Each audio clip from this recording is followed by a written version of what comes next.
Bacaan dari kitab pertama Raja-Raja.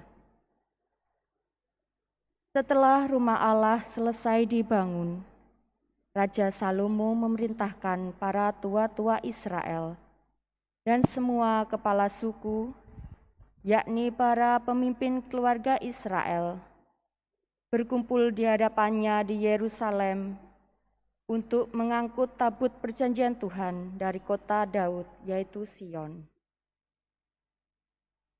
Maka pada hari raya di bulan Etanim, yakni bulan ke-7, berkumpullah di hadapan Raja Salomo semua orang Israel. Setelah semua tua-tua Israel datang, imam-imam mengangkat tabut itu.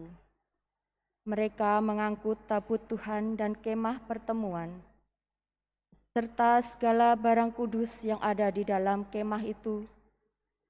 Semuanya itu diangkut oleh imam-imam dan orang-orang Lewi. Sedang Raja Salomo dan segenap umat Israel yang sudah berkumpul di hadapannya, berdiri bersama-sama dengan dia di depan tabut itu dan mempersembahkan kambing domba dan lembu sapi yang tidak terhitung dan tidak terbilang banyaknya. Kemudian imam-imam membawa tabut perjanjian Tuhan itu ke tempatnya, yakni di ruang belakang rumah itu, di tempat Maha Kudus, tepat di bawah sayap kerup-kerup.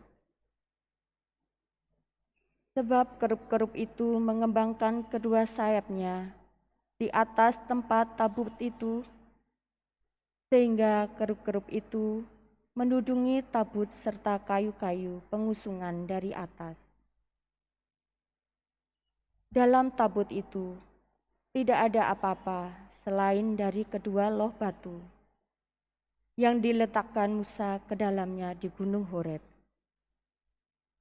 yakni loh-loh batu bertuliskan perjanjian yang diadakan Tuhan dengan orang Israel pada waktu perjalanan mereka keluar dari tanah Mesir. Ketika imam-imam keluar dari tempat kudus, turunlah awan memenuhi rumah Tuhan.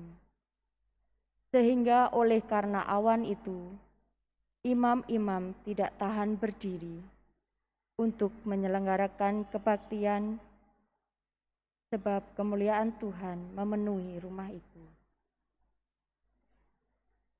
Pada waktu itu berkatalah Salomo, Tuhan telah menetapkan matahari di langit, tetapi ia memutuskan untuk diam dalam kekelaman.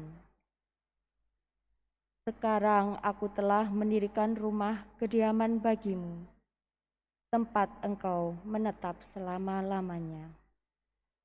Demikianlah sabda Tuhan. Syukur kepada Allah.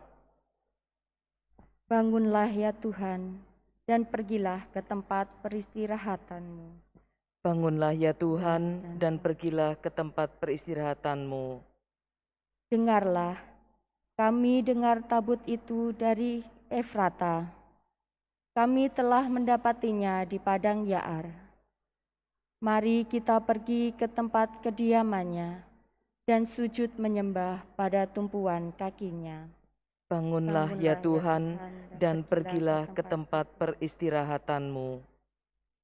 Bangunlah ya Tuhan, dan pergilah ke tempat peristirahatanmu. Engkau serta tabut kekuasaanmu.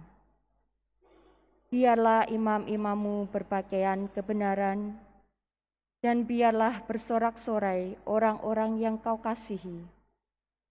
Demi Daud hambamu, janganlah engkau menolak orang yang kau urapi. Bangunlah ya Tuhan, dan pergilah ke tempat peristirahatanmu. Haleluya, haleluya.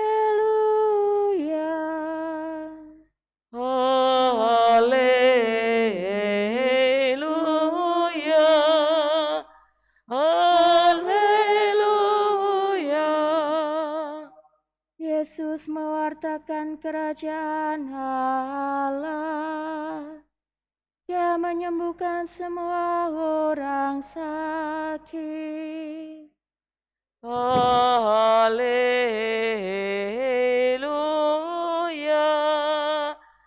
haleluya.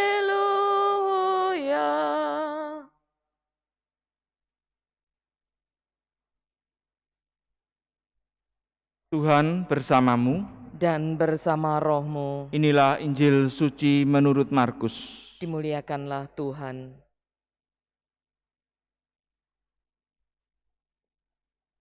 Pada suatu hari, Yesus dan murid-muridnya mendarat di Genesaret dan berlabuh di situ. Ketika mereka keluar dari perahu, orang segera mengenal Yesus. Maka berlari-larilah mereka ke seluruh daerah itu dan mulai mengusung orang-orang sakit di atas tilamnya kepada Yesus di mana saja kabarnya ia berada.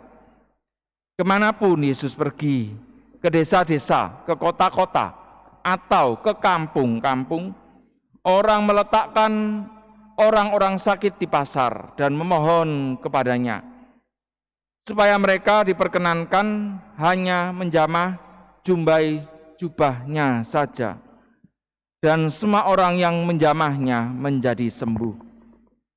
Demikianlah sabda Tuhan. Terpujilah Kristus.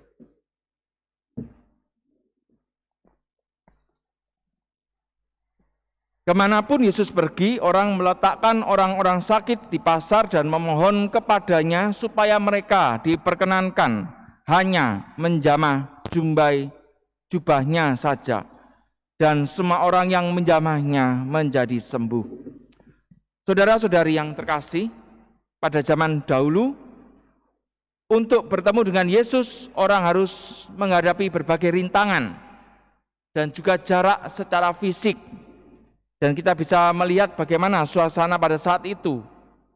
Orang minta disembuhkan hanya dengan menyentuh jubah Yesus. Kita sebagai orang Katolik harus bersyukur kita bisa kapanpun datang dan bertemu dengan Yesus, yakni dalam sakramen Ekaristi. Ini adalah suatu anugerah yang luar biasa yang Tuhan berikan kepada manusia, dan itu ada di dalam gereja Katolik. Kita bisa menyentuh Yesus dan bahkan memakan tubuh Kristus sendiri, supaya Tuhan memberikan berkat-berkat-Nya bagi kehidupan kita. Tuhan selalu beri waktu dan kesempatan kepada kita untuk datang kepadanya. Karena itu, kita harus sungguh-sungguh memanfaatkan setiap waktu yang Tuhan berikan kepada kita untuk bertemu dengan Dia dalam perayaan Ekaristi.